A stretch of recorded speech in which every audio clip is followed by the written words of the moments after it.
Funding for the Hinckley Report is made possible in part by Merit Medical and by contributions to PBS Utah from viewers like you. Thank you.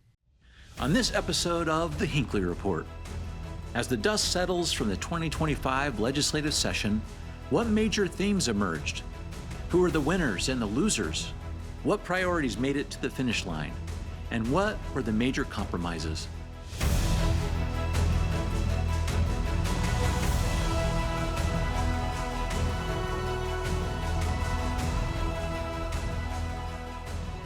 Good evening, and welcome to the Hinckley Report. I'm Jason Perry, Director of the Hinckley Institute of Politics. Covering the week, we have Representative Hong Nguyen, a Democrat from Salt Lake County and a member of the PBS Utah Advisory Board. Representative Jefferson Moss, a Republican from Utah County and House Majority Leader. And Max Roth, anchor with Fox 13 News. Thank you for being with us. We're going to break down the legislative session a little bit. We had, it's a little bit in the rearview mirror, a lot of things still happening. We understand the bills that were passed, but also some actions that might be coming. But I want to start first with just how many bills you all talked about. It was a big number right there. Representative Moss, let's talk about this for a minute, because you broke one record this session, 959 bills introduced. That was a record, although it was not a record in the number of bills passed, 582, although it was close. Talk about that for a minute. That's a lot of bills. Yeah, we hear that every session, and every representative comes up with some great ideas. Maybe sometimes not the greatest ideas, but to them they're the greatest ideas. And they want to come and represent their districts or certain perspectives. And of course, we allow that, right? There's no specific way that we say, there's no limit on the number of bills. We've tried to do some things over the last couple of years to minimize that, you get a certain amount of priority bills. And trying to say, let's focus on those bills. Well, explain what that means, because you've got priorities as leadership individually. Yeah, so each individual representative, because we have a lot of representatives and a limited amount of staff, and there's only so much that they can do, especially if they wait later into, as we get into the session. Our alleged staff has a lot of bills that they're working on, and so we try to help them to prioritize what are the most important things for them to make sure that those do get drafted. So we make sure those are their first priority. But we also know that a lot of legislators like to run a lot of bills. What we've tried to do in the last couple of years to hopefully try to minimize that is we've even tried to bring there topics where we get a lot of interest, elections, whatever those things might be, trying to bring those groups together to say, can you work together? Can you try to maybe bring some of these bills into one bill, right? There's a lot of discussions like that we try to do. But yeah, it's always a challenge with the number of bills that we have. I would love to hear the perspective from Representative Nguyen about how overwhelming it must be when I watch as a reporter the votes.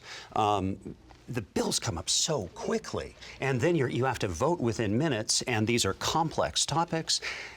It must just come at you. How have you handled this? Because this has been quite the introduction. It's been quite the introduction, and a lot of seasoned lawmakers says this is one of the toughest legislative sessions that they've ever had. So yay for all us freshmen who came in, right? When we have that many bills come on that quickly, it is not realistic to be able to read thoroughly all of the bills. So we're just looking at the highlights of these bills. And then on top of that, it reduces the amount of debate time and community input that we get when you have so many bills coming. This year, we passed, last year actually, we passed 591 bills, which is a record ever in the state history. This year, we passed 9 bills less than last year's record. That's a lot of bills to pass. The ability for all these lawmakers to be able to read these bills, understand it, get the input from our constituents, from subject matter experts, is just not realistic. So I don't think it does a service to the state of Utah when we're passing so many bills like this. Max, the governor weighed in on this very issue. It was an interesting comment from him. He called on the legislature to ratchet down, those are his words, ratchet down the number of bills so we can have more process and get better outcomes. That's something he's saying. It's a little bit what Representative was just talking about as well. Talk about that a little bit, because the argument is it might be hampering the amount of time our legislators have to talk about specific bills. Yeah, as a matter of fact, I think I was looking at some of the research I think that the Hinckley Institute did, which said that each bill gets it's an average debate time of 11 minutes. 11 minutes is not a lot of time. You think about it took me 3 times that this morning to drive here. And over that course of time to have laws debated and decided is, I can't imagine that there's a whole lot of thoroughness going on. It must help to have supermajorities because then things go a lot smoother from that perspective. It's interesting. This is Professor Adam Brown at BYU that keeps a running tally of these things. You can go look at that as well. But Representative Moss, one of the interesting dynamics of the Utah legislature is you have a single subject rule. Some people talk about this a little bit. You cannot do multiple issues in one bill, which may be causing you to have 3 when you would have preferred to have 1. Yeah, and there's discussion about whether or not we move away from that. The challenge, of course, is if you start to do these omnibus bills, then you get all sorts of subjects that are not aligned in the same bill, and that's when I think you do get some confusion around what is this bill really doing. But it does create some challenges, right? We can only do the single bill, and that's maybe something we could look at. I do want to add, though, a lot of the debate and discussion is in those committees. It's in the interim. We're having a lot of discussions before that. We, as leadership in our House, also have said we want to see less bills. We're all, we will say that all the time, but at the end of the day, each of our members, gets the right to be able to open the number of bills they do. The other thing is we have a lot of bills that really are not complicated bills. They're cleanup bills. We do a lot of those, and so sometimes you'll see that and think, well, they're not really been debating. Well, it went through the committee unanimous. People all felt good about it. So there's not really a need to have those long discussions. That happens the better part of the session, but something that was new to me that happened at the end of the session is when there's a motion to suspend all rules, and within the last couple of days of session, we are passing bills that did not get committee hearing, did not get proper input, and does not have time for proper debate on the floor. So that's where my concern comes in when we are passing so many bills and we suspend motion of all rules and we don't have committee hearings. So we can actually really dig deep on some of those bills. So yeah, she's right. At the very end, both sides do suspension of the rules, and it's both Republican, Democrat bills on both sides that haven't had the opportunity to get both hearings. We scrutinize those as they come over. We're both trying to look at them, but I do think there is a concern about that when they don't get that second hearing. That does become a challenge, but that's something that both the House and Senate have agreed to, and we try to limit that, but it's just suspension of that second committee. Mm-hmm. We certainly kept all of us busy. Let's get to a couple of these bills. Max, you're watching so closely some of these themes. The thing that everyone was talking about, even at the heart of these bills, was the budget itself. It was still a $30.8 billion budget, but it was not the amount that people had been hoping. Talk about some of the big issues in your reporting that seemed to sort of catch the attention of Utahns, the ones that did get funded and maybe something that didn't. Well, a lot of the funding conversation was around, there was a lot of conversation around education and higher education specifically. And that's something that I think the public is going to see play out now. Those who have students in Utah colleges, a lot of folks are going to see, a lot of folks will agree that we need more technical education and more emphasis on that. But then, like the flagship university where we're sitting right now, the University of Utah, is more of an institution that is research, liberal arts, those sorts of things, and that is going to suffer because of the emphasis on technical education. And so that was a big budget issue that I was focused on specifically. Tax cuts, they tend to be popular. It's a rather incremental change to the income tax cut from 4.455% to 4.5%, and how big a difference that makes in a person's life compared to what it takes from the state budget, I think is a big question. Representative Moss, that higher education was a big one. I know I'm connected to it here, but it was a 10% cut and a reallocation, so it can stay with the university. Talk about the backroom discussions about this and what the hope is for higher education, and tie into this great point from Max about technical education. Yeah, so I would say it was not backroom. This was very openly discussed, through the interim. There's a lot of conversation around how do we make sure that higher education is offering the programs that are the most relevant today, right? We create programs and they go on indefinitely. And over time, there's things that become less relevant for that period. And so looking and saying, what are the things that today are still providing the right demand, that the number of students are interested in. So that was the reevaluation. So from the beginning, it was always said that the idea was going to be a reallocation, right? That we were going to say, let's take some programs, and the Board of Education is the one that gets to help determine those decisions, working with their schools, that maybe there could be programs that are maybe outdated. There's not the same demand that there used to be. On the other hand, and I hear this from the University of Utah all the time, there are some highly, highly in-demand programs that they cannot offer enough courses for them. So how do we make sure we're using those dollars the most efficiently, and that will have the greatest impact for the state of Utah? You know, I agree with the focusing on career-ready programs for our students to make sure our world's changing, technology is changing, jobs are changing, so we need to make sure we are training our students, right? I spoke with the president of Salt Lake Community College, and through this process, they have cut 26 different programs that did not have high enrollment, that were not relevant to getting students ready. That being said, you know, the U of U and other institutions, universities, are concerned with if the focus is on technical, does that mean that liberal arts programs, humanity programs will also get cut then? And I think there's an argument to be said at a university level. We want all of those different programs that enriches our lives, enriches our culture here. And so that was a big concern if we're going to be focusing too much on technical and not letting our programs that are in arts and humanities thrive at the same time. And maybe just to comment on that, I don't think that the intention was ever to cut those types of I was a political philosophy undergrad, and I say that all the time. I use that degree more than anything, critical thinking, being able to make an argument. Right, those are critical programs. Those are the ones that I think are still going to be in high demand. They get you into law school. They provide other skill sets. So I think it's just looking and saying, are these the most needed versus maybe some that clearly are not having the enrollment that they've had before? Well, I'm glad you're saying you're a philosophy professor, because that's a huge critical thinking is something that I think is getting harder and harder for some folks right now with social media and what's out there. We need more critical thinkers to be able to go out there and bring more value to our communities here. Mm-hmm. I wanted to switch gears for just a moment on the judiciary.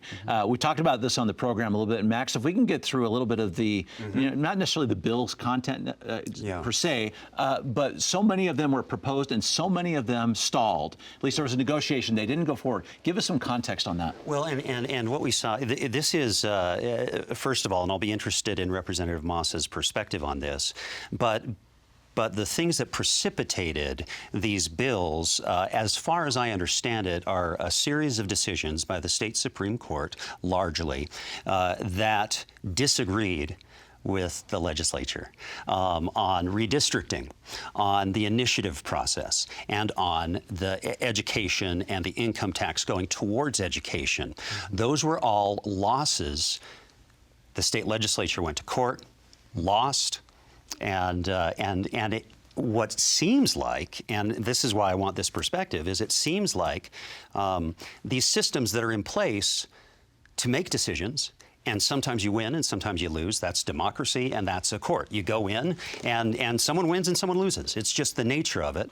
And but so is it that you lose, and so there must be something wrong with the court? Yeah, I would say I wouldn't agree that was the defining reason. I think what happens is when there's an issue that becomes a high-profile issue, members of our body are looking at that issue, and it starts to bring up other ideas and other approaches to things.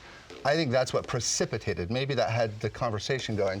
When you look at some of these bills, for instance, 512, which didn't make it through, there was a lot of concern. And of course, this is the process that we have. It goes through a House, it goes through the Senate, it's got to go through the governor.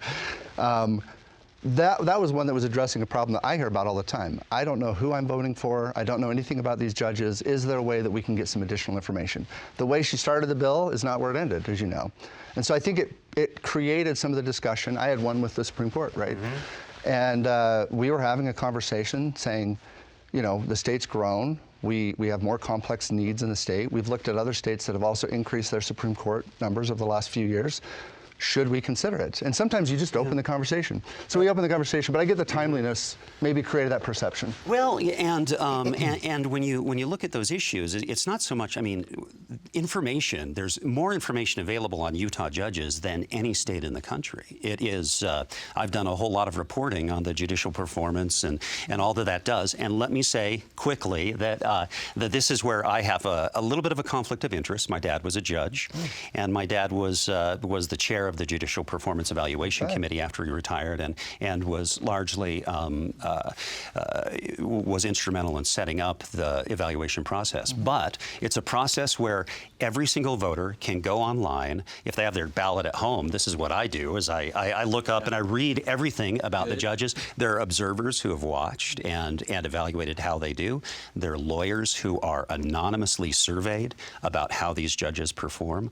And so and largely what happens, like in most workplaces, a judge sees the writing on the wall when they're getting bad performance reviews. They're told what the review is. And if it's bad and it's likely that they're going to face a serious challenge, they quit before they have to face that. Can I respond to that? Because I think you appreciate the fact that you have a little more context. I will say every election cycle, I get inundated with questions around judges. So I don't think most people know there's a process, and some of those don't think, well, I give them whatever feedback I can, right? I've told them there's different things out there. But I think that's been the discussion, is are there ways that we can get more information out? And I appreciate even some of our Democrats have raised the concern, is there something else? Maybe this isn't the right bill. Is there other ways we can help solve this problem? You know, if they are looking for ways to learn a little bit more about the judge they're voting in or keeping in, all we need to do as a state is inform them on how they can do that. There are resources out there already. I think the bigger issue here is our Utah Constitution is set up so that there are the executive branch, the legislative branch, and the judicial branch that should all operate independently of each other and to keep everyone balanced and independent. That is the biggest part. What was concerning about all of these bills that was attacking the judicial branch is the legislative branch trying to influence and impact the judiciary branch. And that we cannot have that. We need to have that division of power and ability to have more of an impartial, independent voice when it comes to our judiciary. Can I speak just one minute on that? I appreciate that. We actually have a constitutional right to do most of these bills were within our constitutional responsibility. So when we talk about election of judges, when we talk about the number of Supreme Court justices, all of these things, we actually have that in our constitutional responsibility. So there is definitely clear delineation. We appreciate the separation of our branches, but there also is a role for the legislature to play. I want to get to a couple of bills. One that's going to be has been in the paper, will continue to be in the paper, and it's related to the governor's power. The governor has 20 days after the session ends to sign, veto, or can also let a bill go into effect without his signature. So this is March 27th. It's coming up pretty quick. I want to talk about one of these bills that is on his desk right now. We've seen the governor veto bills in the past. It's not been a huge number. Last year, 7 vetoes. And then, the 2023, no veto. So it's very curious. But I want to talk about this flag bill for just a moment, because this is one the governor is getting a lot of attention about. This is House Bill 77, flag display amendments by Trevor Lee. Essentially, it says that only allowed flags, and as designated here, can be displayed in government buildings. Representative, talk about this for a minute. Give us a little context on what this bill does and why the governor is getting some pressure to perhaps veto this bill. So this bill makes it so that in classrooms or in any of the public schools, they cannot display any kind of flags that would show any kind of, I think he called it partisanship. Correct me if I'm wrong there, but it has to get to a political statement. Things that are unless there's an educational basis for the flag being displayed. The concern here with this bill is for our LGBTQ plus communities when pride flags are not able to be displayed in classrooms. I had a lot of constituents, a lot of high school students reach out to me about this bill, saying these flags, when they are displayed in our classrooms, it offers a safe space. It's a signaling to us that this is a safe place for us. When in a world where it's getting less and less safe, and there's a lot more bills that are being ran that is obviously attacking the this community, that was a little bit safe place for some of our high school students here. And so the concern is when we are legislating inside the classroom to the extent of what bills, what signs, what posters can be displayed, that is concerning. But when you take a look back, I saw a report that said, Sundance, we are the last 3 places that Sundance is considering and possibly leaving Park City here. Sundance brings $132 million to our GDP here in the state when it comes. When they look at these types of bills that are being ran here, it really makes them pause to think, do we want to come here? It creates 1,700 jobs in the state annually when Sundance comes. When we lost the outdoor retailers, that brought $40 to $45 million in revenue to the state, and we lost them for 4 years to Denver. When we almost lost the NBA All-Stars, that brought, I think, just shy of $300 million to the state. These types of bills that we're running have a real big impact, an economic impact on our state. So more than just a bill talking about should pride flags be displayed, it sends a bigger message to the nation when we do these things.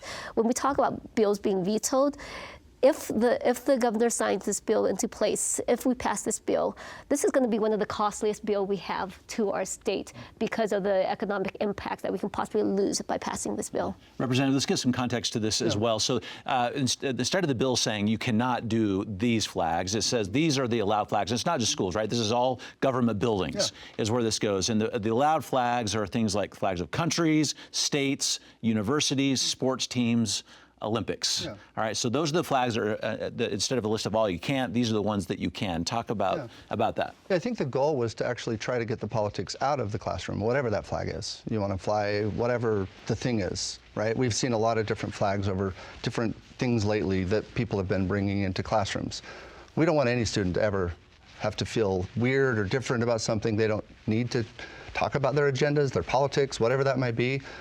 Our whole focus is these are government funded. Let's keep the politics out, whether it's a MAGA flag, a pride flag, whatever that is. We just think that let's focus on the flags that are the states or the governments that are not going to create division in our classroom.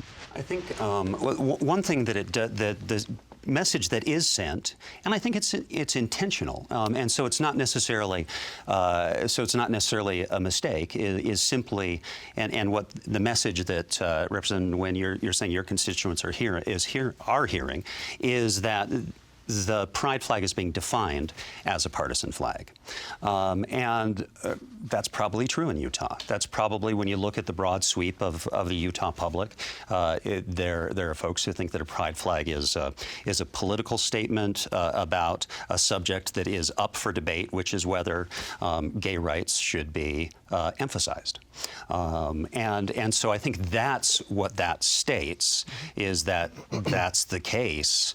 And then is that with the intention to send that message, that our message is that a flag that's for gay rights is partisan? Yeah, and again, I think the focus where they went to is the right focus. Let's focus on the flags that we all agree on, the state flags, the national flags, the things that we all support, things that we all agree on. I don't think the classroom, especially K-12, that should be a topic that they need to even have a conversation around. I don't agree on a BYU flag being in my flag. No, I'm kidding. But you can say that. I don't know. We're at the U right now, so maybe. And where this bill extends it to city and government buildings too, that's a concern. You know, if we're saying we want to keep out the classroom, but now telling other elected officials who are running municipal cities that what they can and can't do, what flags they can and cannot display, that's a concern. And these are government buildings that are funded by taxpayers. That's why we're saying let's keep the politics out of government buildings. Okay, we'll watch what happens with this one. I want to get to one more issue that is coming after the session. We're starting to talk a lot about referendums. All right, Max, let's start with you a little bit here, because there is a potential referendum happening out here on labor unions. This is the public sector labor union bill by Representative Jordan Tusher. So what they have to get is 140,748 signatures. That's 8% of all registered voters in Utah and 15 of the state's 29 counties. It's a high bar. It's the highest bar in the country. There's no state that has a higher bar than that to get something on the ballot. It's likely that they'll succeed because we're talking about the teachers' unions and we're talking about public safety largely, fire and police. Those are the public unions that have some sway in Utah, and that there are a lot of them, and they're all over the state. So it's likely that they could get that done. Yeah, it was an interesting process. That was by far the most controversial bill on the Hill this year. Got the most attention, and you know, it was again, it's trying to see what is the problem that it's solving, and it seems like it really is a statement about believing that unions are just a negative influence, and that's what the legislature is saying, is that they don't believe that unions are productive. They don't believe that bargaining, collective bargaining, is a productive way to go about things. And so, if that's the message, they sent it. You know, Max, if I may jump in here, I saw that same report that you were talking about in terms of how many bills are passed and how much time we're dedicating to debate those bills on the floor. The HB 267. Am I getting that right? The union bill had the most, our average debate time was 11 minutes per bill. That bill, the union bill, had over 100 minutes dedicated to debating on the floor. More so, when you say it's getting a lot of attention, we're getting national attention because of this bill. National unions are very concerned because right now it's just influencing the collective bargaining rights for public sector employees. The concern is what's going to stop there. That's going to go to private unions now, private sector, and start legislating policies around how they can start negotiating laws around union labors. So that's the concern. I think they will be able to pass this, the referendum, because we're getting attention on a national level, and they're going to pour all of their efforts and resources into Utah to make sure that we get those signatures that we need in order to protect the rights of our citizens to be able to collectively bargain in unions, because we don't want it to go any further than HB 267. Our last 20 seconds, Representative. Last 20 seconds to answer that question? Well, first of all, I think that's a big leap to say we're going to jump to private. This is dealing with public unions. This is dealing with a very small group of districts and unions in the state of Utah. The ones that do collective bargaining is a small number. The problem you have is the majority of our state does not have, if you take the UEA, my area is 30%. You have 30% of the teachers that are members of that union that actually are having an input on that. We would like to see more voices. It doesn't say they can't, unions can still have the discussion, the debate, but we want to bring more people to the table, bring more voices to those processes of how they get paid, what their work environment looks like. After the last comment, thank you for your insights. And thank you for watching The Hinckley Report. This show is also available as a podcast on pbsutah.org, YouTube, or wherever you get your podcasts. Thank you for being with us. We'll see you next week. Funding for the Hinckley Report is made possible in part by Merit Medical and by contributions to PBS Utah from viewers like you. Thank you.